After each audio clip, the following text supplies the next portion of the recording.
ब्रह्मा का पिता है, कौन विष्णु की मां, शंकर का दादा कौन है, हमको दे बता। ये जानने के लिए कृपया सुनिए। जगत गुरु तत्वदर्शी संत रामपाल जी महाराज के अमृत वचन सर्व पवित्र धर्मों के पवित्र शास्त्रों के आधार पर। परम पिता परमात्मा पूर्ण ब्रह्म सारी सृष्टि के रचनहार कबीर परमेश्वर जी की असीम रजा से पुण्यात्माओं, आप ये यथार्थ भक्ति ज्ञान सुन रहे हैं।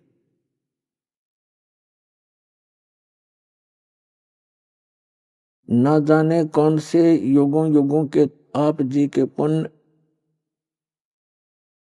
संस्कार आपके साथ जुड़े हुए हैं, जिस कारण से आप जी को मानव शरीर उस समय में मिला हुआ है जो समय परमात्मा ने पहले निर्धारित किया हुआ था। कलयुग का ये 5500 वर्ष जब बीत जाएगा, उस समय परमात्मा ने कहा था कि सभी पुण्यात्माओं को सतभक्ति का संदेश देकर संपूर्ण अध्यात्म साधना का मार्ग बता करके पूर्ण मोक्ष प्राप्त कराएंगे। तो वो समय अब आ चुका है। कलयुग 5500 वर्ष बीत चुका है। परमात्मा का वो ठीक का समय, निर्धारित समय आ चुका है। तो आपकी बहुत ही प्रबल किस्मत है, बहुत पुण्यकर्मी प्राणी हो आप जी को अब मानव शरीर प्राप्त है, स्त्री या पुरुष का। पुण्यात्माओं, थोड़ी सी सतर्कता बरतना और जरा सा विवेक से काम लेना। अब के आपका युगों युगों का ये झंझट मिट जाएगा, असंख्य जन्मों का।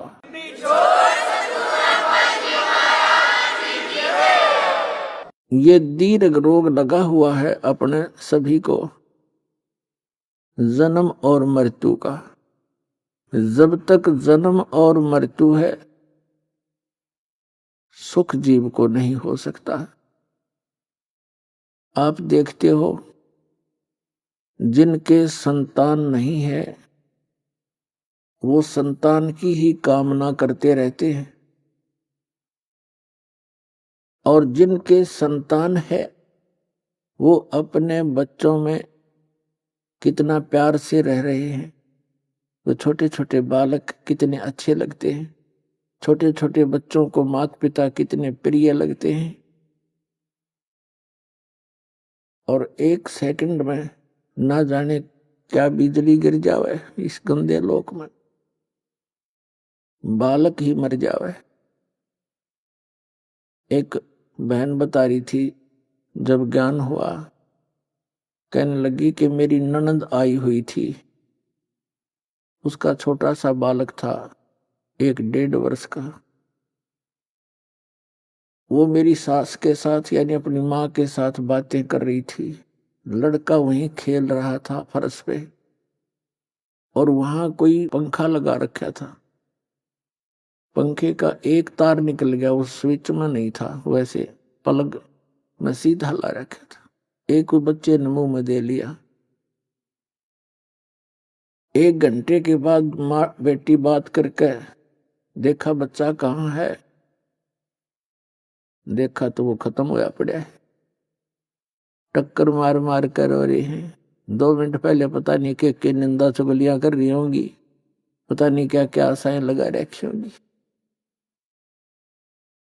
पुण्यात्माओं, आप बालक हो बिल्कुल, चाहे यहाँ राष्ट्रपति बना हो कोई, चाहे प्रधानमंत्री हो सारी पृथ्वी का, जब तक इस ज्ञान को नहीं समझेगा वो इंसान वाला कर्म नहीं कर रहा और ना कर सकता। और इस ज्ञान को समझने के लिए थोड़ा सा धैर्य रखना पड़ेगा आपने। जो भी आज तक हमने ज्ञान सुना है वो कोरा अज्ञान है, दंत कथा सुन रखी है। और जब ये सत्य कथा आपके रूबरू होती है, समक्ष आती है, तो एकदम ये मन अड़ियल घोड़े की तरह चारों पैर गाड़ देता है, 100 ऑब्जेक्शन शंकाएं पैदा कर देता है। करने दो, सुनते रहो। इस सुनते रहने से ये ऑब्जेक्शन, ये सभी शंकाएं आपकी समाप्त हो जाएंगी। इसके लिए आप जी ने समय निकालना पड़ेगा। कहते जिन हर जैसा सुमरिया, ताको तैसा लाभ, उस प्यास न भाग ही, जब लग दसे न आब। जिन हर जैसा सुमरिया, जिन्होंने जैसा भगवान का सुमरण किया, जितना समय लगाया, ताको तैसा लाभ, उनको उतना ही उसका लाभ प्राप्त होगा। और कहते हैं परमात्मा कबीर जी कि ओसा प्यास न भाग ही, ओस के चाटने से प्यास समाप्त नहीं हो सकती जब तक धसे न आब। यानी जब तक गट गट 2 गिलास पानी नहीं पीवा आदमी, प्यास ना बुझ जाए ओस चाटने तक। तो एक काम चलाओ उसी भक्ति करने से, ये तो ओस चाटने वाली बात है। तो इसके लिए गट गट गिलास पीने के लिए आप जी ने समय निकालना पड़ेगा। और कौन सा समय निकालें? जैसे आपके पास बहुत समय है जिसको हम दुरुपयोग करते रहे, जैसे 8 घंटे ड्यूटी देते हैं, ये तो कर्मचारी अधिकारियों के लिए समझ लो। उसके बाद आपके पास 16 घंटे शेष हैं, 6 घंटे सोने के ला लो, फिर भी 10 बच गए। और 10 में नहाने धोने में ला लो, 2-3 घंटे खाने में लगा लो, फिर भी आपके पास 7-8 घंटे शेष बच जाते हैं। उनको, उनमें से 1-2 घंटा भी आप भगवान के लिए दे दोगे इस दिनचर्या में, बेड़ा पार हो जाए, घने की भी जरूरत ना है।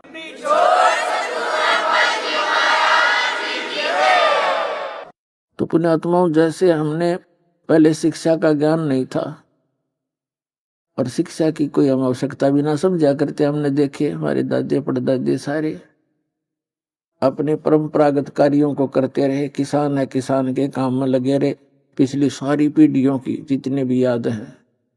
मजदूर है, मजदूर वाली पीढ़ी अपने कर्म में लग गए। कुम्हार है, अपने बच्चों को वही ट्रेनिंग दे करके आगे काम लगा देता था। और वो अच्छा था, वो बहुत बेस्ट था, बेईमाना नहीं था। अपनी मेहनत मजदूरी से करके रोटी खाया करते थे, पाप के भागी कम बढ़िया करते। और अब हम माया पुजारी हो गए, 2 अक्षर सीख के अपलातून पाक गए। अहंकार का अंत नहीं, किसी अधिकारी ने देख ले, छोटे से छोटे कर्मचारी से बात कर ले, क्यों टाइम पर टूक मिल गया, 2 पैसे की नौकरी मिल गई, ना भगवान की जरूरत और ना कोई डर रहा किसी का। और फिर अगले जन्म में क्या बनेगा? कुत्ता बने, सिर में कीड़े पड़ेंगे, खाज लगेगी, गड़ी में बैठा टुकड़े की चिंता न्यारी। तो ये दुख नहीं दिखता उस प्राणी को, उस दुख को दिखाने के लिए, याद दिलाने के लिए ये सत्संग किए जाते हैं। सत्संग वो होता है जिसमें केवल सत्य हो, असत्य का समावेश ना हो। और सत्य केवल परमात्मा ही बता सकता है, दूसरा सत्य बोल ही नहीं सकता, बता ही नहीं सकता। तो वो परमात्मा कौन है जो सत्य बोलता है? वो सत्य साहिब है। तो वो सत्य साहिब कौन है? वो कबीर साहिब है, जो काशी में, इस कलयुग के अंदर, बनारस के अंदर, भारतवर्ष की पावन धरती पे 120 वर्ष रहे, एक जुलाहे का काम किया करते थे और अपनी मेहनत मजदूरी करके अपना निर्वाह करके एक लीला किया करते थे कि बच्चों यहाँ पर घनी शानो शौकत की आवश्यकता नहीं है, या घने धन के और कोठियां के चक्कर में पड़कर अपना जीवन नाश नहीं करना चाहिए। सब ब्रह्मांडों का दाता, सबका सृजनहार, सबका संचालक और समर्थ परमात्मा आकर के हमारे लिए एक झोंपड़ी में रहकर 120 वर्ष टाइम पास कर गया। वो ये बताना चाहते थे कि कोई नो सोचे कि ऊंची जाति वाले भक्ति कराया करें, राजा के घर पैदा हो ये भगवान हो सके, जैसे राम और कृष्ण। उन्होंने सारी फड़क काट रखी हमारी। वो केवल एक सबसे निर्धन व्यक्ति का रोल कराया करते भगवान। हमें परमात्मा पर दृढ़ करना चाहते थे, वो चाहते हैं, आज भी चाहते हैं। जब तक तुम अपने संसारिक लोगों पर आश्रय रखते हो, उन पर आस रखते हो कोई अन्य वस्तु की प्राप्ति के लिए, तो वो तो जो मनुष्य है मानव सत्र का ही आपको लाभ दे सकता है, और परमात्मा सारे लाभ देता है। तो परमात्मा कबीर जी चाहते थे कि आप जी भगवान पर आश्रित हों। और ये संसारिक जो चोचले हैं इनसे कुछ उल्टे हटो। तो प्रसंग चल रहा था कि अब शिक्षा प्राप्त करके हम बेईमान और हो गए, चतुरता आ गई हमारे अंदर, एक शिष्टाचार खत्म हो गया। तो कहने का भाव ये है कि जो हम इस क्रिया को करते आ रहे हैं, हम उसी को फाइनल मान लिया था, हमें कोई यादें नहीं आवे थी कि और भी काम है इस मनुष्य जीवन का। कहते सतगुरु आए दया करी, ऐसे दीन दयाले, बंदी छोड़ वृद्धतास का, जठरग्नि प्रतिपाले। कहते हैं सतगुरु आए दया करी, ऐसे दीन दयाल। आत्मा को जब ये ज्ञान होता है ना, फिर यह तड़प उठती है, एक बता कि क्या काम हम कर रहे थे, करना क्या चाहिए था हमने। उसके लिए परमात्मा से फिर कैसी पुकार करती है।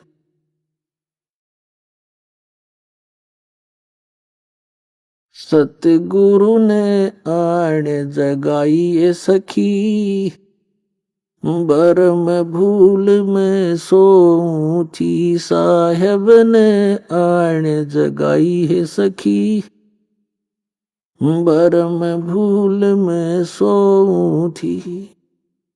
जब ये आत्मा जागती है फिर इसके एकदम ये सतर्क होती है और विवेक करती है, क्या क्या काम कर रहे थे, क्या इतना ही काम था मनुष्य जीवन का। तो पुण्यात्माओं, इस गोल्डन चांस को अब चूक मत जाना। दास बार बार आपको सतर्क कर रहा है, ये दाव लगा आपका। कहते हैं आगे गए न बावड़े, रहते भी सब जा, और बिन साहिब की बंदगी कहीं ठोड़ ठिकाना ना। जैसे मोती ओस का ऐसी तेरी आव। और गरीबदास कहते हैं महाराज जी, गरीबदास कर बंदगी, भाई बोहर नहीं ऐसा दाव। ये दाव है आपका, एक मौका लग गया है असंख्य जन्मों के उपरांत। और पुण्यात्मा समझदार व्यक्ति, परमात्मा ने पहले शिक्षा दी है, इससे कुछ चतुरता ही है, इस चतुरता का ही दुरुपयोग ना करके सदुपयोग करें। आज इतने इंटेलिजेंट है मानव, कोई एडवोकेट बना है, कोई जज बना है, कोई इंजीनियरिंग कर रहा है, कोई डॉक्टर बन गया है, और कंप्यूटर तक की खोज कर ली। तो परमात्मा ने आपको यो माइंड दिया है, और हमारा उद्देश्य क्या है, इस पर भी थोड़ा सा ध्यान दो। आज आपने बालक पढ़ा दिया, बेटा या बेटी, अच्छी पोस्ट मिल गई। एक बता रहा था मेरा रिश्तेदार का, वो भी अच्छी पोस्ट थी उसकी, उसका पुत्र एसडीएम सेलेक्ट हो गया, ब्याह की तैयारी थी और वो अपने मित्रों को इनवाइट करने के लिए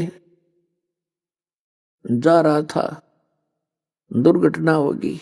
नई कार खरीद रखी थी, दुर्घटना में वह कार भी गई, इकलौता पुत्र भी गया।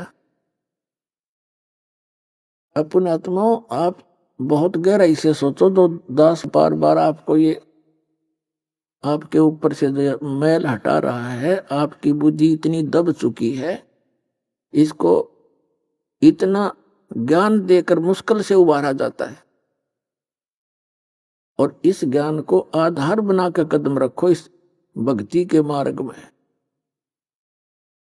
तब आप सफल हो पाओगे।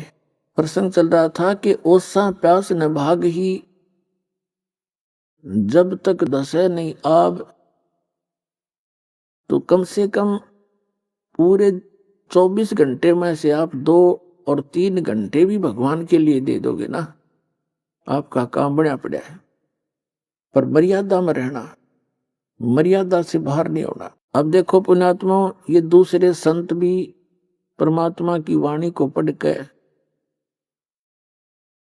जैसा उनकी बुद्धि ने काम कराया, कुछ थोड़े बहुत मिलते जुलते से ज्ञान को बताते रहे। वो भी कहते हैं 2.5 घंटे भक्ति करो, जैसे 24 घंटे हैं दिन रात में, तो 10% समय भी मालिक में ला दें तो 2.5 घंटे बन गए, यानी 2 घंटे 40 मिनट ला लो। तो कहने का भाव ये है कि इतना समय आप इस सत्य भक्ति पर दोगे तो उसका फल मिलेगा, और इतना ही समय आप अन्य संतों के कहने से, उनके द्वारा बताए गए मार्ग में लगाते तो वो व्यर्थ था, वो व्यर्थ था।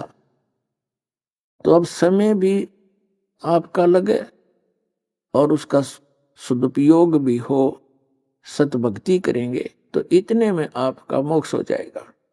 मर्यादा इसमें बहुत जरूरी बताई है। तो क्या बताते हैं परमात्मा, यहाँ प्रत्येक प्राणी को परमात्मा से डरकर रहना चाहिए। आज हम अज्ञानता के कारण ना जाने कितनी गलतियां कर बैठते हैं, और उन गलतियों के कारण फिर हम आगे चल के बहुत दुखी होते हैं। अब जैसे बच्चे छोटे होते हैं, नादान होते हैं, अनजान होते हैं, बिजली के तार को पकड़ के, जैसे भी उदाहरण दिया था, उसको पकड़ लेते हैं और मुख में दे लेते हैं, जीवन से हाथ धो बैठते हैं।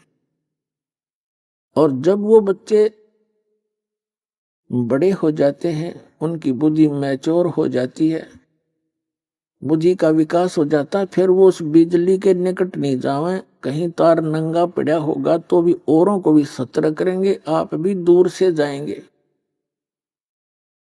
तो पुण्यात्माओं, आज वर्तमान में ये दास जब जेई की नौकरी लगा था हरियाणा सरकार में, इरिगेशन डिपार्टमेंट,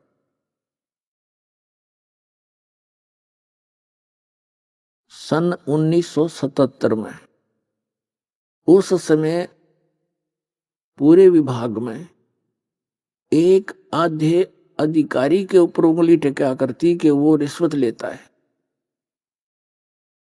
और सब हॉनेस्ट होते थे।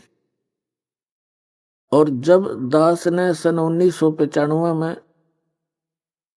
इस भक्ति मार्ग पर लगा, गुरुदेव के आदेश से नाम दीक्षा देने लगा, समय का अभाव हुआ। 1995 में 18 वर्ष सर्विस करके रिजाइन कर दिया, सर्विस छोड़ दी। तो उस समय 18 वर्ष के अंदर इतनी गिरावट आ गई थी कि एक आधे अफसर पर उंगली टिका करती कि वो रिश्वत नहीं लेता, बाकी सारे डूब लिए।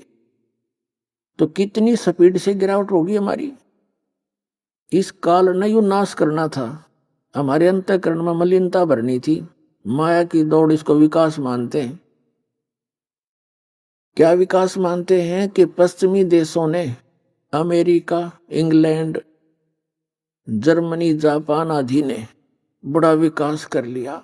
क्या विकास कर लिया? परमाणु बम बना लिए, अपनी सात का विकास कर लिया, अपने नाश का विकास कर लिया। फिर कंप्यूटर बना लिए, मोबाइल बना दिए, बड़ी अच्छी बात है। अपनात्माओं, यदि भक्ति नहीं है, भगवान राज्य नहीं है, प्रसन्न नहीं है, और 2 वर्ष वर्षा ना करे परमात्मा, इनकी यह विज्ञान भी, इनका विकास भी धरा धराया रह जाएगा सारा। इनमें कोई बैठनी है ना पावे, टक्कर मार कर मर जा जनता। इन आपदाओं से बचने के लिए, और यहां तो सुख हो ही नहीं सकता। एक तरफ से कोई विकास होगा, दूसरी तरफ से और दुख पैदा हो जाता है। अब दूसरी बात, जैसे भारतवर्ष के अंदर, जैसे पहले भारतवर्ष पराधीन होने के कारण विकास नहीं कर सका, लेकिन विकास नहीं हुआ तो आत्मा का नाश भी नहीं हुआ था इतना, जितना स्वतंत्र होने के बाद हो गया। पहले अपना नेक नीति से रहा करते थे, भगवान से डरते थे। अब बद फैल गणे फैल गए हमारे। तो कहने का भाव ये है कि अब भी भारतवर्ष के अंदर अभी इंसानियत भी जीवित है, बड़े छोटे की थोड़ी बहुत मर्यादा भी जीवित है, और निर्लज्जता भी बहुत कम है। उसकी कहीं कहीं आग लगी दिखाई देती है, जैसे गुड़गांव जैसे शहर में इसको विकास मानने लग गया आजकल। लड़कियां अर्धनग्न घूमती हैं, ये खाक विकास है? पता नहीं किसी किसी पजामी पहन के अंडे कार्टून बन के, तो ये विकास है? तो पुण्यात्मा, आत्मा के नाश को हमने विकास मान लिया। विकास अब शुरू होगा। हम परमात्मा की शरण में रहेंगे, भक्ति करेंगे, और परमात्मा हमारे को अनेक आपदाओं से बचाएगा। और जो आवश्यकता हमें होगी हमारे अनुकूल, उस आवश्यकता को भगवान पूरा करेगा। कितना है कोई अपने आप को विद्वान मान रहा हो और वैज्ञानिक मान रहा हो, और उसके सामने कोई आपत्ति आ जाती है तो कोई विकल्प नहीं उसके पास, और हम उस परमपिता की आड़ में चलेंगे, शरण में रहेंगे, तो हमारे ऊपर कोई ऐसी आपत्ति आओगी तो परमात्मा आपको नारा दिखाओगा कि भगवान ऐसे काम करता है। तो पुण्यात्माओं, हमने भगवान पर आश्रित होना है।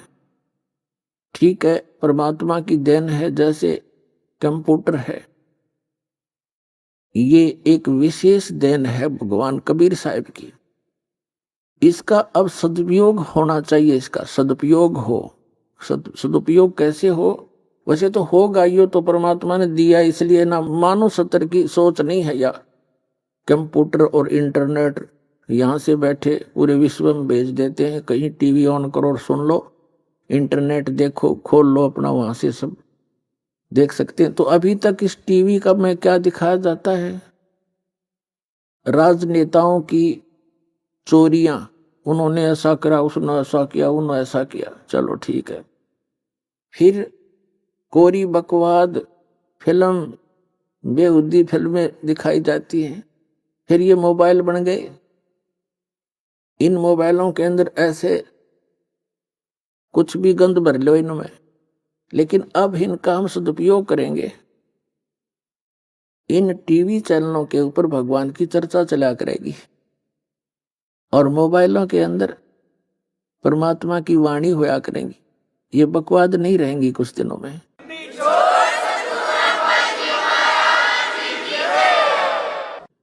क्योंकि ये करके छक लिए। अब जैसे एक बार ये दास गोवा स्टेट में सत्संग करने गया था, गोवा के अंदर। वहां 5 दिन का सत्संग किया और वो कुदरती उस समुद्र के किनारे ही 5-7 एकड़ यानी 1800 फुट की दूरी पर एक मैदान था, वहां सत्संग किया। फिर वहां घूमने चले गए उस समुद्र का किनारा देखने के लिए साथ में। तो वहां क्या देखा, वहां पर ये विदेशी पर्यटक आए हुए, बहन बेटियां एक लंगोट में पड़ी वहां पर, और वो उनके पति भी वहां पर ऐसे ही। फिर देखा, एक आध से बात की तो वो भाषा हमारी समझा नहीं, हम उनकी समझा नहीं। तो दूसरे किसी ने बताया कि ये बड़े रईस व्यक्ति हैं, बड़ी फैक्ट्री है इनकी वहां। कोई इटली से आया था, कोई इंग्लैंड से आए थे, और यहाँ किस लिए आए। मैंने पूछा फिर यहाँ के क्या कर रहे हैं, ये रेत में लेट रहे। कि ये कहते हैं यहाँ जो आनंद है वो कहीं नहीं है। फिर उन कोठिया ने शर्मा मारोगे जब रेत में आनंद है। फूट गई बात। तो पुण्यात्माओं, हमारे परमात्मा ने जो हमें रहने की विधि बताई थी, एक अपनी लीला की थी, उस जैसा आनंद नहीं। उस आनंद को हम पुनः स्थापित करेंगे। अब यहां वैसे आनंद नहीं है, लेकिन हल्के दुख हल्का हो जा, थोड़ा सा कम हो जा, हम उसने आनंद मानते हैं। तो वो भी इस परमात्मा की रजा से आपको होगा। वो कैसे होगा, जैसे एक अंग्रेजी में कहावत थी, simple living and high thinking. तो सिंपल लिविंग मानना पड़ेगा अपन, इन बकवादा में नहीं। हम देखा देखी दूसरों को देखकर हम अपना फैशन बनाते हैं, और जब हम इस फैशन से छकलेंगे, हम आना वहीं पड़ेगा, कपड़े पहनने पड़ेंगे। नंगे थे कुत्ते बन का अपन अंडा करेंगे, कुतिया बन का ये एक लंगोट बांधे पड़ी बकवास करे व्यक्ति भी। तो कहने का भाव ये है, मनुष्य का जो जीवन दिया है परमात्मा ने, उसको मनुष्य की तरह जिए हम, पशु पक्षियों की तरह इस जीवन को व्यर्थ ना करें। तो क्या बताते हैं परमात्मा, मन तू पावेगा अपना किया रे, भोगेगा अपना किया रे। मन तू पावेगा अपना किया रे, भोगेगा अपना किया रे। मन तू पावेगा अपना किया रे, भोगेगा अपना किया रे। भाई राजा राम की कार उलंगी, गई सीता लंक मंजारे। राजा राम की कार उलंगी, गई सीता लंक मंजारे।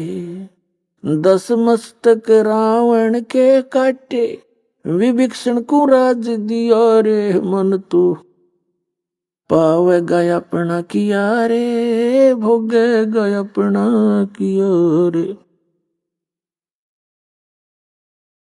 भाई लंका तोड़े बेलंका रे तोड़ी, वो अहि रावण से मारे।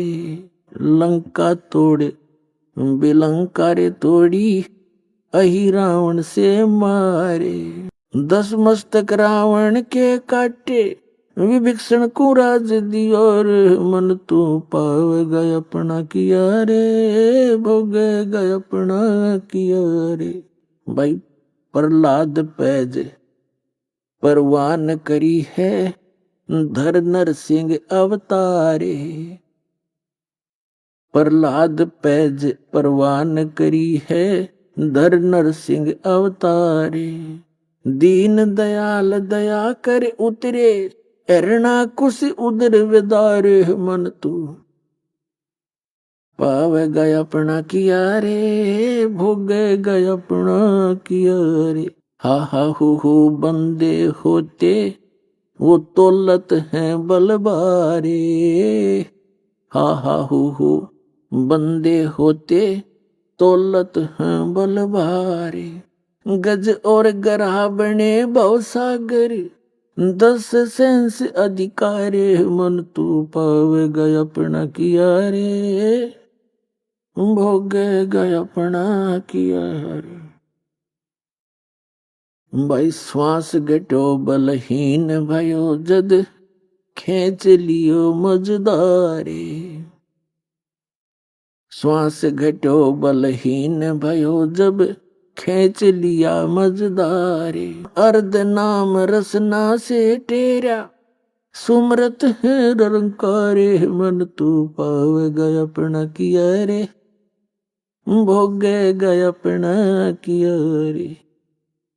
भाई नारद मुनि तरकाली रे योगी जिन मन गर्भ किया रे, नारद मुनि तरकाली योगी जिन मन गर्भ किया रे। पल में पूत बहतर जाए रोवत केस उपाड़े, मन तू पावेगा अपना किया रे, भोगेगा अपना किया रे। भाई कृष्ण गुरु दुर्वासा होते 56 कोटि सिंगारे, कृष्ण गुरु दुर्वासा रे होते 56 करोड़ सिंगारे। अम्बरीश के चले अपूठे वो दुर्वासा से हारे, मन तू पावेगा अपना किया रे, भोगेगा अपना किया रे।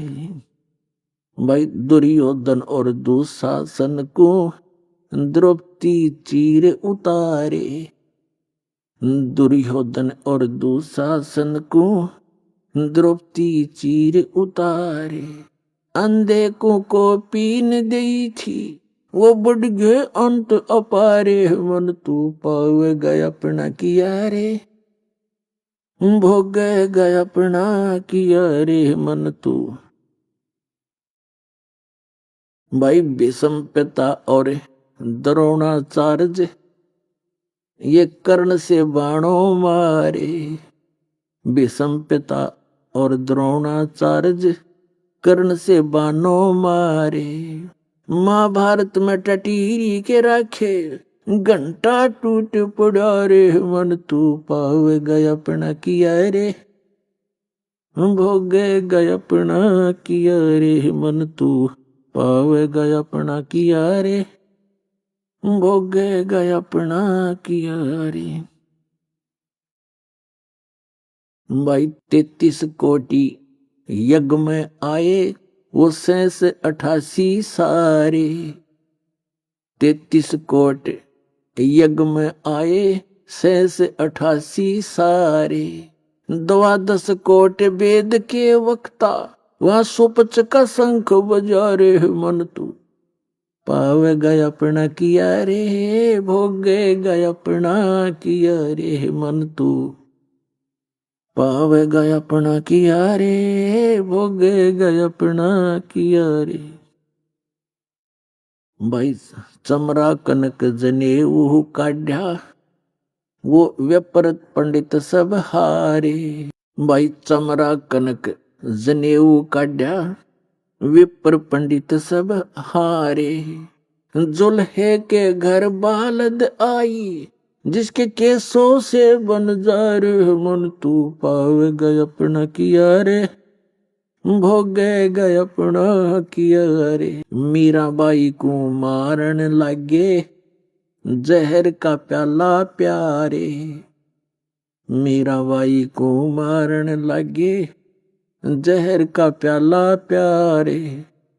पीवत ही अमृत हो लग्या हो गया सर्द ही और, मन तू पावेगा अपना किया रे, भोगेगा अपना किया रे, मन तू भोगेगा अपना किया रे। भाई कंस के सीचा नौर खपावने उन जीते मल अखाड़े, भाई कंस के सीचा नौर खपावने जीतन मल अखाड़े। कृष्ण को तो यश दिया है ये कबीर न कारज सारे, मन तू पावेगा अपना किया रे, भोगे गया अपना किया रे, मन तू पाव गया अपना किया रे, भोगे गया अपना किया रे। भाई शंखों कृष्ण करें खवासी, धन तू सृजन हारे। ये शंखों कृष्ण करें चाकरी, धन तू सृजन हारे। दास गरीब करे को सरवर, ऐसा शीस हमारे, मन तू पावे गया अपना किया रे, भोगे गया अपना किया रे, मन तू पावे गया अपना किया रे, भोगे गया अपना किया रे। पुणात्मा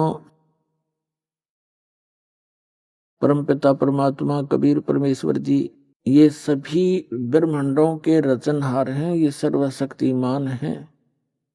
श्रीमद् भगवत गीता अध्याय नंबर 15 के श्लोक नंबर 1 से और 4 में, 16 और 17 में स्पष्ट किया है कि संसार रूपी वृक्ष है, जिसकी ऊपर को जड़ है, नीचे को तीनों गुण रूपी शाखा है। और जो संत इस पूरे वृक्ष के विभागों को अलग अलग डिफाइन कर दे, परिभाषित कर दे, बता दे, उसको जानता है मूल सहित, स वेदवित, वो वेद के तात्पर्य को जानने वाला, अर्थात वो तत्वदर्शी संत है। तत्वदर्शी संत की प्राप्ति के उपरांत परमेश्वर के उस परम पद की खोज करनी चाहिए, जहां जाने के बाद साधक कभी लौटकर संसार में जन्म मृत्यु में नहीं आता। तो परमेश्वर ने 600 वर्ष पहले भगवान खुद आए थे, कबीर परमात्मा, वो अमर पुरुष, सत्य पुरुष। कबीर जी सत्य पुरुष है। उन्होंने अपने द्वारा रची हुई सृष्टि को, और सभी सदग्रंथ उन्हीं की देन है, जिस सतर का जिसने चेष्टा की है। तो उस परमात्मा ने बताया था, अक्षर पुरुष एक पेड़ है, ये सरपुरुष जिसको ज्योत निरंजन काल कहते हैं, जो 21 ब्रह्मांड का स्वामी है, श्री ब्रह्मा, श्री विष्णु, श्री शिव जी के पिताजी है। अक्षर पुरुष एक पेड़ है, जैसे जमीन से बाहर जो पोर्शन दिखाई देता है, तुरंत बाद जमीन के तुरंत बाहर वो तना, वो तो अक्षर पुरुष समझो। उस अक्षर पुरुष के एक मोटी डार समझो, होती तो काफी है, लेकिन उनमें से एक मोटी डार समझो, वो सरपुरुष है, ये ज्योत निरंजन। और उसके 3 शाखा हो, तो वो रजगुण ब्रह्मा, सतगुण विष्णु, तमगुण शिव जी रूपी शाखा है। ये देखिएगा, तो अब देखिएगा, ये उल्टा लटका हुआ संसार रूपी वृक्ष है। परमात्मा ने बताया था, अक्षर पुरुष एक पेड़ है, जो जमीन से बाहर दिखाई देता है, वो पोर्शन उसको वृक्ष कहा जाता है। ये समझ लो एक वृक्ष है, और ये तना, ये अक्षर पुरुष है, इसको परब्रह्म भी बोलते हैं। इतना पोर्शन समझो इस संसार रूपी वृक्ष का। और इससे एक मोटी डार निकली है, वो सरपुरुष है। ये अक्षर पुरुष, ये सरपुरुष, ये सरपुरुष, ये इतना डर। इसके फिर 3 शाखा होगी। ये तीनों देवा शाखा हैं भाई, पाते रूप संसार। अक्षर पुरुष एक पेड़ है, निरंजन वाकी डारे। सरपुरुष को निरंजन भी कहते हैं, ज्योत निरंजन काल।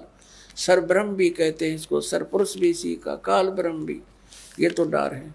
और तीनों देवा शाखा हैं भाई, पाते रूप संसार। ये अमृतवाणी परमात्मा की। कबीर अक्षर पुरुष एक पेड़ है, निरंजन कहो, सरपुरुष कहो, वाकी डार, और तीनों देवा शाखा हैं, ये पात रूप संसार। उस जड़ की जानकारी देने के लिए दास भेज रखे हैं कि जड़ कौन है, मूल कौन है संसार का।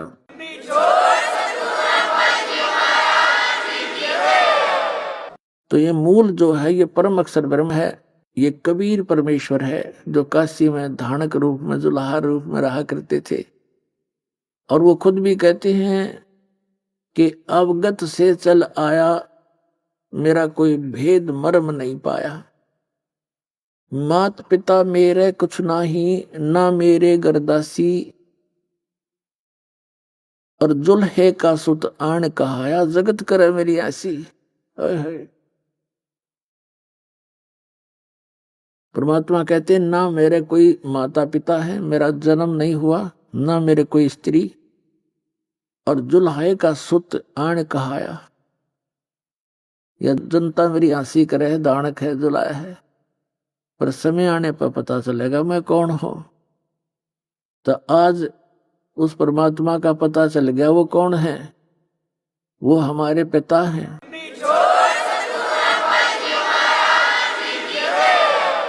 तो इसमें बताया है गीता अध्याय नंबर 15 के श्लोक 16-17 में 3 पुरुष बताए, एक सरपुरुष एक अक्षर पुरुष।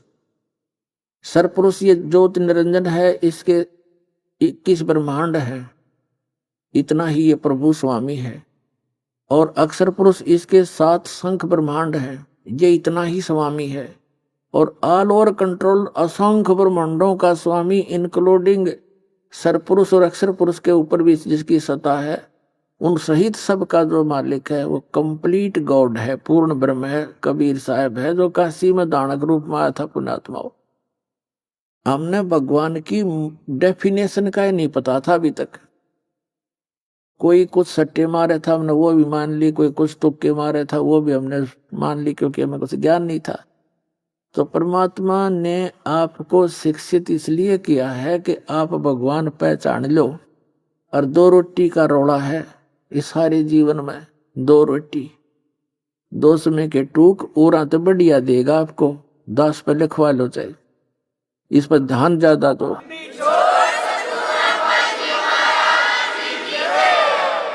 लेकिन हमने भक्तों की तरह रहना पड़ेगा, बकवादियों की तरह नहीं। एक ऐसा समाज तैयार करना चाहता है ये दास कि दुनिया नु देखे कि भगत हो तो ऐसे हो, हमारी बेटे ऐसे नेक हो, बेटियां नेक हो। अब भी बहुत से भक्त कहते हैं जी, ये चर्चा आम होगी है कि भी बच्चों का ब्याह करे तो इस दास की संगत में करे, बीड़ी वह पीते नहीं, शराब वह पीते नहीं, हाथ भी ना लाते। आधा सुख तो बेटी ब्याहन वाले 9 दिन हो जाए, जो उस लड़की का पति दामाद एक नेक आत्मा हो, जीवन सफल हो जाता है। पहले तो बेटी ब्याहन की चिंता, ब्याहने के लिए फिर पता नहीं के कोबद करनी कराते हैं लोग, हैं दहेज मांगते हैं।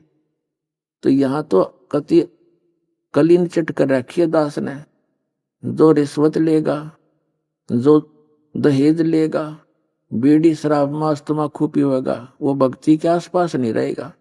भगवान साथ दे नहीं, और भगवान साथ नहीं देगा तो फिर भगत की सा, और भगता के तो भगवान साथ दिया करे, हाथा पर रखेगा अपना परमात्मा, सबको याद रखना। और फिर ये समाज हमारा किसी भी फील्ड में जाएगा, चाहे कोई डॉक्टर बनियो, चाहे इंजीनियरिंग बनियो, क्योंकि रोटी के लिए तो चल रही है, इसमें थोड़ा बहुत तो हिस्सा लेना ही पड़ेगा आपसे। और चाहे कोई अन्य किसी फील्ड में भी जाएगा, भगवान से डर के रहेगा, निर्भय होकर काम करेगा बेटा या बेटी, जहां भी, चाहे कोई बिजनेस में होगा या अपने घर में रहेंगे, शांति से रहेंगे। तो कहने का भाव यह है, जो हाहाकार माचरी से बताओ, वर्तमान में जजों पर भी उंगली टेक के कुछ लोग भ्रष्ट हो गए, प्रशासनिक अधिकारी, फिर कहाँ जावा ये जनता गरीब। राजनेताओं की ताब रोज कल की पार्टी देखो हो, किसने इतने घपला कर दिया, उसने इतने 1000 करोड़ का, लाख करोड़ का कर दिया। सिर में मारेंगे उन करोड़ों का, ज्ञान ने कोई नहीं। उस अनजान बालक की तरह बिजली के तार को मुख में दे बैठे ये, तो फिर हाथ भी ना लावा जहर दिखाई देगा, वो पैसा कहाँ से आता है। आइए अब हम उन श्रद्धालुओं के अनुभव जानते हैं जो जगत गुरु तत्वदर्शी संत रामपाल जी महाराज जी से दीक्षा प्राप्त कर चुके हैं तथा उनके द्वारा बताए गए भक्ति मार्ग पर चल रहे हैं। नमस्कार सर। सत साहब जी। सर क्या नाम है आपका? मेरा नाम यूसुफ साहू है। यूसुफ साहू जी, आप कहाँ से हैं? मैं कवर्धा, जिला कबीरधाम, छत्तीसगढ़ का निवासी हूँ। यूसुफ जी, संत रामपाल जी महाराज से नाम दीक्षा आपने कब ली? मैंने संत रामपाल जी महाराज जी से नाम दीक्षा 15 मार्च 2016 में ली थी। संत रामपाल जी महाराज से नाम दीक्षा लेने से पहले क्या आप कोई भक्ति साधना भी करते थे? मेरा परिवार जो है गायत्री परिवार से उपदेशी था, तो उन्होंने जो साधना बताई थी वो सारी साधनाएं हम लोग कर रहे थे। मेरे पिताजी यहाँ तक कि 2.5 घंटे तक बैठकर जो गायत्री मंत्र था उसका जाप किया करते थे, और कई बार जो हवन यज्ञ होते थे उनमें भी मैं पार्टिसिपेट करता था। तो इस तरह की साधनाएं हम लोग कर रहे थे, उपवास रहना और मंत्र जाप करना। जैसे कि कोई भी मंत्र किसी ने बता दिया कि इस मंत्र के जाप करने से ये लाभ होगा, हमने कर लिया। इस तरह की साधना हम लोग कर रहे थे। यूसुफ जी, जैसे कि आपने बताया कि आपके घर में जो भक्ति होती थी, आपके जो माताजी पिताजी भक्ति करते थे, वो गायत्री परिवार से रिलेटेड था, वही कल्चर था। तो फिर संत रामपाल जी महाराज की शरण में आप कैसे आए? हुआ यूँ कि मेरे पिताजी जो थे वो काफ़ी बीमार रहने लगे थे। सन 2012-13 की बात है। तो एक समय ऐसा आया जब वे जो है मरने की कगार पे थे। उनके पूरे बॉडी में पेन होता था और दिन में 10 बार दस्त आना, इस तरह की समस्याएं होती थी। पूरा शरीर कमज़ोर हो चुका था। तो पिताजी को जो है संत रामपाल जी महाराज जी की किताब ज्ञान गंगा किसी संत रामपाल जी महाराज जी के शिष्य के द्वारा मिली।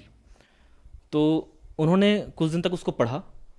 15 दिन तक उन्होंने संत रामपाल जी महाराज जी की जो फोटो थी उस पुस्तक में, उसके सामने माथा टेका, और इतने मात्र से उनको लाभ मिलने स्टार्ट हो गए। सतलोक आश्रम बरवाड़ा में फ़ोन लगाकर वहाँ जाने का रास्ता पूछा और गांव के 3-4 लोगों को लेकर वे निकल गए आश्रम की ओर। मात्र वे 150 किलोमीटर दूर बिलासपुर पहुंचे थे, उतने में उनके शरीर की जो आधी बीमारी थी वो लगभग छूमंतर हो गई। ये बिल्कुल अविश्वसनीय था, क्योंकि इससे पहले पिताजी ने लगभग बहुत सारे हॉस्पिटल्स जैसे कि एम्स दिल्ली, वहाँ तक गए मेरे पिताजी, और तांत्रिक जितने बाबा जिन्होंने सुन रखे थे आसपास के लोग, बैगा होते हैं हमारे इलाके में, उनके पास भी गए मेरे पिताजी, उनसे भी इलाज कराया। सारे इलाज करा के थकने के बाद में मेरे पिताजी जो है संत रामपाल जी महाराज जी के पास जाने का एक निर्णय लिए। जब मेरे पिताजी सतलोक आश्रम बरवाला पहुँचे तो वहाँ जाने के बाद मेरे पिताजी को दिखाई दिया कि यहाँ जो है एक अलग ही वातावरण है। सारे लोग भगत जी कहकर अभिवादन कर रहे हैं, और वहाँ का माहौल देखकर पिताजी को लगा कि यहाँ से जाएं ही ना। तो उन्होंने क्या किया कि वहाँ से नाम दीक्षा ले लिया। तो जब मैं छुट्टियों में घर आता था तो मैं देखता कि मेरे पिताजी का जो पूरा नेचर है वो चेंज हो चुका है। पहले मेरे पिताजी बहुत गुस्सैल थे और बात बात पे मारपीट हमारे घर में एक आम बात थी। तो अचानक से मेरे पिताजी के अंदर इतना चेंज आना कि वे बिल्कुल एक हंसमुख व्यक्ति बन चुके थे और बहुत ही नम्र स्वभाव के हो चुके थे। ये सारी चीज़ें देखकर मुझे बहुत आश्चर्य हुआ। मेरे घर में पूरा माहौल एक स्वर्ग की तरह हो चुका था। मैं देखता कि घर में संत रामपाल जी महाराज की किताबें पढ़ी हुई है, मेरे पिताजी उसको पढ़ते रहा करते थे। मैंने भी उन पुस्तकों को मांग कर पढ़ना स्टार्ट किया, जैसे कि आध्यात्मिक ज्ञान गंगा, गहरी नजर गीता में, और गरिमा गीता की। उस समय गीता तेरा ज्ञान अमृत, इस पुस्तक को मैंने काफ़ी अच्छे से पढ़ा। तो 1.5 महीने की उस छुट्टी में मैंने वो सारी किताबें लगभग पढ़कर समाप्त कर दी। और साथ में मैंने एक और काम किया कि गीता और जो वेद हमारे घर में रखे हुए थे उनसे मिलान करता गया। तो दास को ये निष्कर्ष समझ में आया कि संत रामपाल जी महाराज जी ने जितनी बातें लिखी है वो सारी की सारी बातें शास्त्रों से प्रमाणित है। मैंने गीता और वेद में मिलान करके जब देखा तो मैंने पाया कि जो बातें संत रामपाल जी महाराज ने किताबों में लिखी है वो सारी बातें वहाँ से हूबहू मिल रही है। इस कारण से मैं इतना तो समझ में आ गया था मेरे को कि संत रामपाल जी महाराज कोई आम इंसान नहीं है, उनका ज्ञान कोई और किसी और संत के पास बिल्कुल नहीं है। ये सोचने के बाद में मैंने स्कूल से निकलते ही सन 2016 में स्कूल से पास आउट होते ही मैंने सबसे पहले संत रामपाल जी महाराज से जाकर नाम दीक्षा लिया। मैंने नाम दीक्षा लिया था नामदान केंद्र सुरेगांव, जिला बालोद से। सर, कहते हैं जो भी संत रामपाल जी महाराज से श्रद्धालु नाम दीक्षा लेते हैं उनको लाभ होते हैं, तो क्या आपके साथ भी कुछ ऐसे अनुभव रहे? लाभ तो इतने सारे हैं कि मैं जब बताने लग जाऊं तो ये पूरा दिन निकल जाए, पूरी रात निकल जाए, फिर भी शायद वो लाभ खत्म ना हो। सबसे पहला लाभ तो ये हुआ था कि मेरे पिताजी जो कि मरने की कगार पे थे, उनको एक जीवन दान मिला, उनकी सारी बीमारियां लगभग ख़त्म हो गई। उसके बाद में मेरी बहन के बारे में बताना चाहूँगा। उसको माइग्रेन की समस्या थी, लेकिन जैसे ही पिताजी ने नाम दीक्षा लेकर घर में जोत लगाना और तीनों टाइम की आरती पूजा ये स्टार्ट किया, तो धीरे धीरे करके हमारे घर में लाभ होने स्टार्ट हो गए लोगों को। हमारे घर में 5 सदस्य रहते हैं, मेरे माता पिता और मेरे 2 भाई बहन और मैं। तो सभी को कुछ न कुछ लाभ होने लग गए। फिर क्या हुआ कि जब मैंने नाम दीक्षा लिया, नाम दीक्षा लेने के उपरांत मैंने पहली बार में जेईई मेंस निकाल लिया था गुरु जी की दया से, भगवान संत रामपाल जी महाराज जी की दया से। और उसके बाद में मैंने IIT JEE एडवांस के लिए प्रिपरेशन के लिए कोटा जाने का निर्णय लिया, कोटा राजस्थान। और वहाँ जाने के बाद में जिसके कारण से मेरा जो शरीर था बिल्कुल वीक होता गया, तरह तरह की बीमारियाँ मुझे जकड़ती गईं। मेरी स्थिति इतनी ख़राब थी कि मैं एक संतरा भी पचा नहीं पा रहा था, इतना कमज़ोर हो चुका था मैं। तो ये बात है लगभग जुलाई अगस्त की। मेरे पिताजी उस समय मुंडका आश्रम में थे, तो उन्होंने मुझे कहा कि बेटा तू तुरंत मुंडका आश्रम आ जा। मुंडका आश्रम संत रामपाल जी महाराज जी का आश्रम। तो वहाँ जब मैं पहुँचा, मात्र 6 दिन मैं वहाँ पर रहा था, और 6 दिन के अंदर अंदर मेरा शरीर जो एकदम वीक हो चुका था पूरी तरह से हेल्दी हो गया, तंदुरुस्त हो गया। तो भगवान की दया रही कि उसके बाद मैं दोबारा आकर अपना पढ़ाई कंटिन्यू कर पाया। संत रामपाल जी महाराज जी के इस आश्रम में कुछ सेवाएं मिली। उन सेवाओं को करने के दौरान मेरे नाक की एक समस्या थी, उसका भी मुझे निजात मिला। जैसे पहले मेरे साथ ये समस्या थी कि जब भी मैं सांस लेता तो उससे आवाज़ आती थी, सीटी की आवाज़ आती थी, और कभी कभी मेरा नाक इतने बुरे तरीके से ब्लॉक होता कि मैं मुंह से सांस लेता था। नाक से जब छींकता था मैं, तो छींकने के साथ साथ नाक से खून निकलता था कई बार। इस तरह की समस्याएं थी। मेरे आंख से आंसू निकलना ये बिल्कुल कॉमन था। मैं थोड़ी देर भी मतलब गर्म हवा में नहीं रह पाता था। ये सारी समस्याएं जो थी लगातार मुझे परेशान करे जा रही थी। लेकिन जैसे ही मैं संत रामपाल जी महाराज जी के आश्रम में सेवाओं में गया, सेवा करते करते ही भगवान की दया से एक डॉक्टर के थ्रू मेरा इलाज चलना स्टार्ट हुआ इसके लिए, और एक छोटे से ऑपरेशन मात्र से ही मेरी जो नाक की समस्या थी वो पूरी तरह से ख़त्म हो गई। ये बहुत बड़ा लाभ हुआ मुझे। उसके बाद में इन 2 सालों में मैंने लगभग बिल्कुल जीरो के बराबर पढ़ाई की थी, और मैं हर बार इस बात से डरता था कि कहीं मैं इस बार फेल ना हो जाऊं अपने कॉलेज के दौरान। 12th के बाद से मेरी रुचि पढ़ाई में बिल्कुल कम हो चुकी थी, इसलिए मैं हर बार जो है भगवान की कृपा ही समझता हूँ कि मैं किसी तरह से पास हो पाया। और 4 साल का बीटेक मेरा कंप्लीट भी हो गया। भगवान की ऐसी दया रही कि गेट का एग्ज़ाम भी मैंने दिया बिना प्रिपरेशन के। उसमें मेरा ऑल इंडिया रैंक आया 594 माइनिंग ब्रांच में। हर बार जो है एक कोल इंडिया लिमिटेड नाम की कंपनी है जो कि माइनिंग इंजीनियरिंग करने वाले स्टूडेंट्स के लिए एक सपना होता है कि काश मेरा वहाँ नौकरी लग जाए, जॉब लग जाए। तो भगवान की दया से जहाँ उस कोल इंडिया लिमिटेड की वैकेंसी, मैनेजमेंट ट्रेनिंग की वैकेंसी मात्र 200-300 निकलती थी, उस साल उस कंपनी ने 700 वैकेंसी निकाली और मेरा रैंक 594 था। संत रामपाल जी महाराज जी की विशेष कृपा रही कि मेरा सिलेक्शन एक ही बार में कोल इंडिया लिमिटेड में हो गया।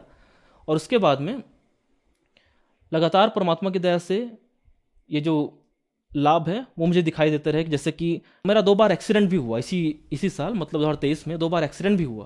लेकिन पहली बार जो है मैं बिल्कुल, मेरे को मामूली खरोच आई थी। दूसरी बार जो चोट लगा वो भी लगभग मामूली थी, लेकिन मैंने डाउट क्लियर करने के लिए कि कहीं मेरे को चोट कोई गंभीर तो नहीं आई है, पहले तो मनेंद्रगढ़ के हॉस्पिटल में, जो कि कोल इंडिया की हॉस्पिटल है, वहाँ मैंने इलाज कराया, वहाँ मैंने टेस्ट कराया, वहाँ भी नॉर्मल निकला। दोबारा कंफर्म करने के लिए कि कहीं क्या पता कि कोई अंदरूनी चोट आई हो, मैं अपोलो हॉस्पिटल गया बिलासपुर, वहाँ भी मैंने चेकअप कराया, सब कुछ बिल्कुल नॉर्मल था। तो ये भगवान की विशेष दया है कि इतना भयंकर एक्सीडेंट होने के बावजूद मुझे जो है मामूली चोटें ही आई थी। तो इस तरह के लाभ गुरु जी की दया से लगातार मुझे होते रहे हैं। जैसे कि अभी संत रामपाल जी महाराज से बहुत सारे ये IIT या मैनेजमेंट स्टूडेंट जुड़ रहे हैं, काफ़ी ज़्यादा जुड़ रहे हैं। तो सर, संत रामपाल जी महाराज शुरू से ही भक्ति दे देते हैं। तो एक हमारे समाज में धारणा है कि भक्ति तो बाद का काम है, बुढ़ापे का काम है। कहीं ना कहीं आप भक्ति करके अपने जो आपकी जो यंग लाइफ है उससे कहीं समझौता तो नहीं कर रहे हैं? बिल्कुल नहीं। संत रामपाल जी महाराज जी ने हमको बताया है, यदि हम इस समय भक्ति कर लेंगे तो जो बुढ़ापा है हमारा वो अच्छे से कट पाएगा। यदि हम इस समय भक्ति नहीं करते हैं तो हमारे कर्म ऐसे ही बिगड़ते जा रहे हैं। हमने जो पुण्य पिछले जन्म में कमाए थे उसी को हम इस जन्म में खर्च कर रहे हैं। संत रामपाल जी महाराज जी बताते हैं, तो जब तक हमारा बुढ़ापा आता तब तक हमारे पुण्य बहुत क्षीण हो चुके रहते हैं, तो उससे हमको कष्ट पे कष्ट आने लगते हैं। उन कष्टों से बचने के लिए ही इस समय भक्ति करना बेहद जरूरी, सबसे पहली बात। और दूसरा, हमको जो सांस मिला है ये बहुत ही अनमोल है। तो एक एक सांस जो हमारा जा रहा है, हम मौत की ओर बढ़ते जा रहे हैं। और ये जो मनुष्य जीवन है इसका मूल उद्देश्य ही है कि हम भक्ति करके संसार से पार हो सके। यदि हम जवानी में भक्ति नहीं करते हैं, क्या पता हमारी कल मृत्यु हो जाए, क्या पता बुढ़ापा ही ना आए और हम उससे पहले ही इस लोक से चले जाएं, तो हम भक्ति कर ही नहीं पाएंगे और बिना भक्ति के ये जीवन व्यर्थ चला जाएगा, हम यहाँ से नहीं निकल पाएंगे। यूसुफ जी, एक बात और, जैसे कि आप एक पढ़े लिखे व्यक्ति है और मैंने आपसे शुरुआत में पूछा कि पहले आप क्या भक्ति साधना करते थे, तो आपने बताया कि हम जो पारंपरिक पूजाएं, जो देवी देवताओं की पूजा करते थे, और संत रामपाल जी महाराज जी के बारे में क्या है कि वो देवी देवताओं की पूजा छुड़वाते हैं। ये बात सही है कि संत रामपाल जी महाराज से अगर भक्ति लेनी है तो देवी देवताओं की पूजा छोड़नी पड़ेगी? पूजा छोड़नी नहीं है। संत रामपाल जी महाराज जी कहते हैं कि तीनों देवा कमल दल बसे, ये ब्रह्मा विष्णु महेश, और प्रथम इनकी वंदना, फिर सुन सद्गुरु उपदेश। संत रामपाल जी महाराज जी जो हैं हमको जब प्रथम नाम देते हैं तो उनमें इन्हीं देवी देवताओं के ही मंत्र होते हैं, हम उन्हीं का ही जाप करते हैं। बस हमारी पूजा विधि में, हमारी साधना में फ़र्क आया है, लेकिन हम उनको छोड़ नहीं रहे हैं। जैसे कि मैंने कहा था कि जो ये संसार रूपी वृक्ष है, इसके सही भागों को संत रामपाल जी महाराज जी ने विस्तार से बताया है। तो उन्होंने ये भी बताया है कि ब्रह्मा विष्णु महेश जो है ये डार स्वरूप हैं, जिनसे हम पत्ते रूपी संसार जुड़े हुए हैं। यदि डार को ही काट दिया जाए तो पत्तों तक पोषण पहुंच नहीं पाएगा, ये संसार फल नहीं पाएगा ठीक से। इसीलिए संत रामपाल जी महाराज जो हम जो सोचते हैं कि वे भगवानों को, देवी देवताओं को छुड़ाते हैं, ये बिल्कुल एक गलत, एक भ्रांति है। संत रामपाल जी महाराज जी जो हैं इन्हीं देवी देवताओं की ही साधना दे रहे हैं। सर, जैसे कि आपने बताया कि संत रामपाल जी महाराज इन्हीं देवी देवताओं की साधना दे रहा है, संत रामपाल जी महाराज जो भक्ति विधि है वो सही बताते हैं। तो हमारा एक हिंदू समाज है, सनातन समाज है, और हमारे ऋषि मुनि रहे हैं, तो क्या वो सही भक्ति विधि उनके पास नहीं थी? संत रामपाल जी महाराज जी के पास कहाँ से आ गई? पहला सवाल। और क्या जो सही भक्ति विधि संत रामपाल जी महाराज बताते हैं वो हमारे वेदों में, गीता में या हॉली बुक्स में अवेलेबल है, या संत रामपाल जी महाराज की अपनी ही कोई विधि है जो उसको सही बताते हैं? वो पहली बात तो संत रामपाल जी महाराज जी ने जो भी बताया है वो शास्त्रों से प्रमाणित है। और हम जो सोचते हैं कि संत रामपाल जी महाराज जी के पहले ये सब क्यों नहीं आया, जो कबीर साहब हैं वे पूर्ण परमेश्वर हैं, संत रामपाल जी महाराज जी बताते हैं, और वे चारों युगों में आए। उनकी बातें जो है लोगों को उल्टी लगी, इसीलिए कोई उन बातों को जो है स्वीकार नहीं कर पाया। सतयुग में सत्सुकृत कह तेरा, त्रेता नाम मुनिंदर मेरा, द्वापर में करुणा मैं कहाया, कलयुग नाम कबीर धराया। कबीर साहब जी की वाणी है। वे चारों युगों में डिफरेंट नामों से आते हैं और हर युग में अपने ज्ञान का प्रचार करते हैं।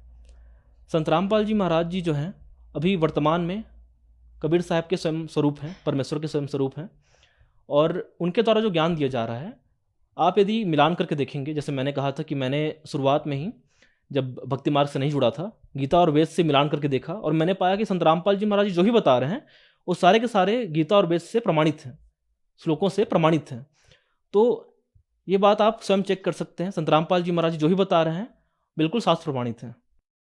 सर, इसमें दो सवाल है कि जो लोग संत रामपाल जी महाराज का सिर्फ लिटरेचर जानना चाहते हैं या उनको समझना चाहते हैं तो उनके लिए क्या ऑप्शन है, और जो लोग संत रामपाल जी महाराज से नाम दीक्षा लेना चाहते हैं उनके लिए क्या ऑप्शन है? जो श्रद्धालु संत रामपाल जी महाराज जी के लिटरेचर को जानना चाहते हैं कि एक्चुअल में उसमें क्या लिखा है, तो वे या तो सीधे पुस्तकों को ऑर्डर कर सकते हैं ऑनलाइन, फेसबुक में आपको उनके पोस्ट मिल जाएंगे, या फिर आप जो है संत रामपाल जी महाराज जी के आश्रम के नंबरों पर संपर्क करके, जो कि अभी टीवी चैनल पर नीचे चल रहे होंगे, उन पर संपर्क करके आप पता कर सकते हैं कि पुस्तक किस तरह से ऑर्डर करना है, ऑर्डर भी कर सकते हैं।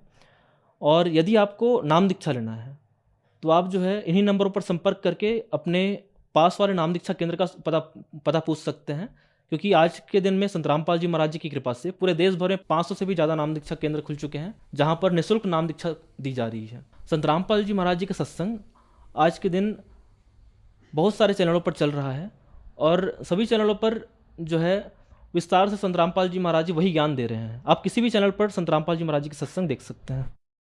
यूसुफ जी, हमारे चैनल पर आकर अपने अनुभव बताने के लिए आपका बहुत बहुत धन्यवाद। धन्यवाद।